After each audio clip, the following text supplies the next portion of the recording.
Hi mga ka-farmers, magandang araw sa inyong lahat. Welcome ulit kayo dito sa channel ko. Sana pag nakita ninyo itong video ito, i-click ninyo at panoorin buo. At pati na rin syempre yung mga old and new videos ko, yung mga recent upload ko, ay panoorin buo. Kasi may matututunan kayo sa mga yon. Mga simpleng video lang ang meron dito sa channel ko. Pero kung bago-bago ka pa lang na farmer at gusto mo magkaroon ng idea, dagdag kaalaman, marami kang matututunan sa mga video ko. Ang topic natin ngayong araw na to ay tungkol sa pure feeds. Pag sinabi natin pure feeds, either commercial feeds yan or customized feeds. Pag customized feeds naman, ibig sabihin, ikaw mismo ang nag-formulate, ikaw ang nag-compute doon sa mga nutrients na dapat nandun. Yun yung kailangan ma-meet mo, yung nutrients na kailangan ng mga alaga mong manok according sa age nila. So, pagka-customized ang feeds, walang problema. Basta pure feeds ang ipapakain mo. Commercial or customized, okay lang. Maraming mga farmers ang nag-aalaga ng manok na commercial feeds talaga ang ipinapakain.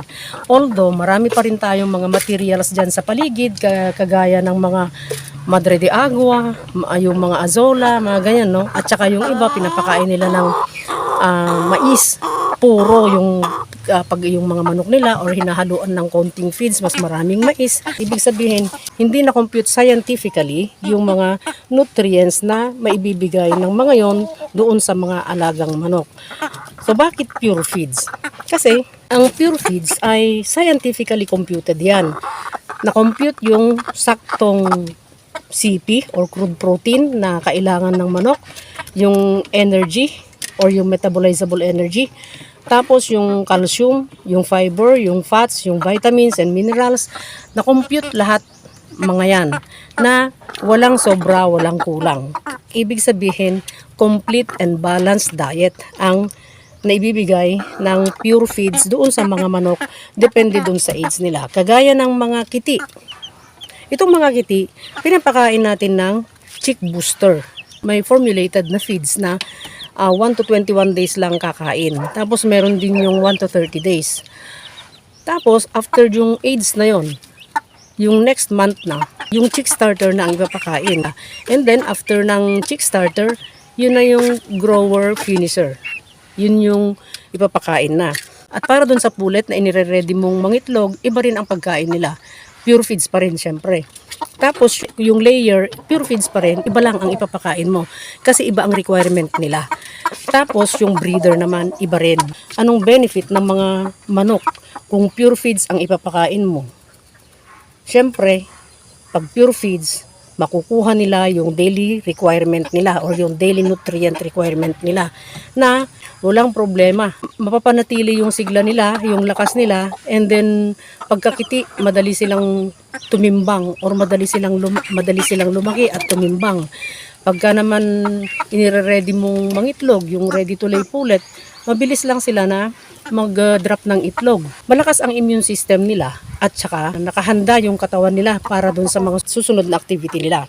At ang ikinaganda pa ng pure feeds, meron nang nakalagay dun na toxic binder at saka mold inhibitor. Kaya ang mga manok, malakas sila pag pure feeds.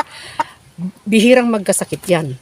Unless na pinapakain mo ng pure feeds ang mga manok mo, pero dugyot ang paligid nila, ang loob ng kulungan nila, ang kainan nila, at saka yung inuman nila.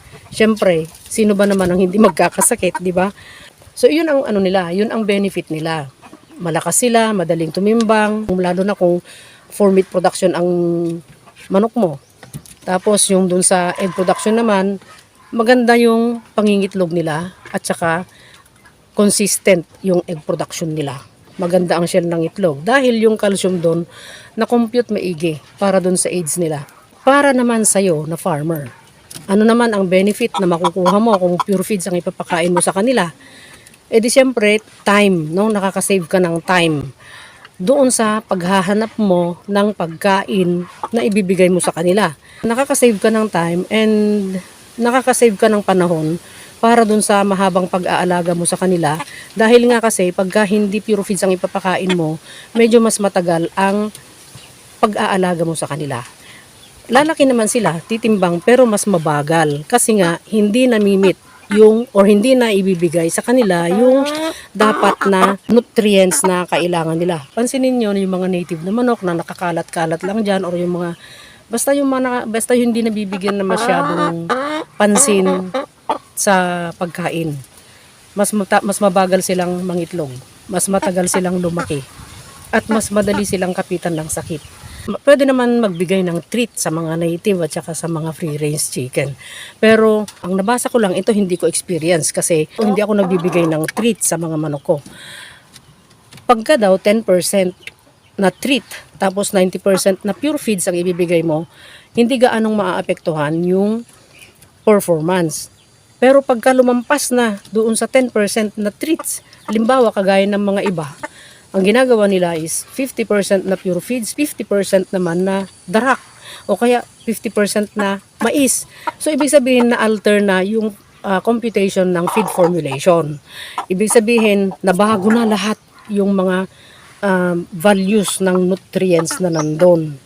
So, walang silbi na yung pagpapakain mo ng feeds kung masyadong malaki ang binabawas mo doon sa commercial feeds. Pero sa akin kasi pure feeds talaga. Kung pure feeds ang ipapakain mo, wala ka nang iisipin. Hindi mo naisipin kung naibigay ko ba, 'di ba? Naibigay ko ba yung kailangan ng mga manok ko ngayong araw na to na protein, calcium, yung fats, fiber, vitamins and minerals.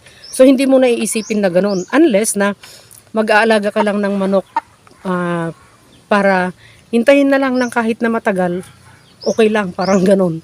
So, pero kung ang hinahabol mo bumigat sila ng mabilis, lumaki sila ng mabilis, at saka mangitlog sila ng maayos, mag-produce sila ng matibay na shell ng itlog, malaking yung magagandang size na itlog, at mataas ang production, at malalakas sila dapat, masisigla, masasaya, pure feeds ang pipiliin mo. Sana may natutunan na naman kayo dito sa video ito at huwag kalimutang mag-like, mag-subscribe at paki-hit ang notification bell para sa susunod na mga videos ay ma-notify kayo.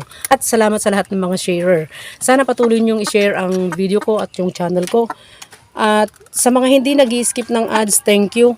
Malaking tulong yun sa channel ko. Sa lahat ng mga subscriber ko, both old and new, salamat sa inyong lahat sa pag-stay mula noon hanggang ngayon.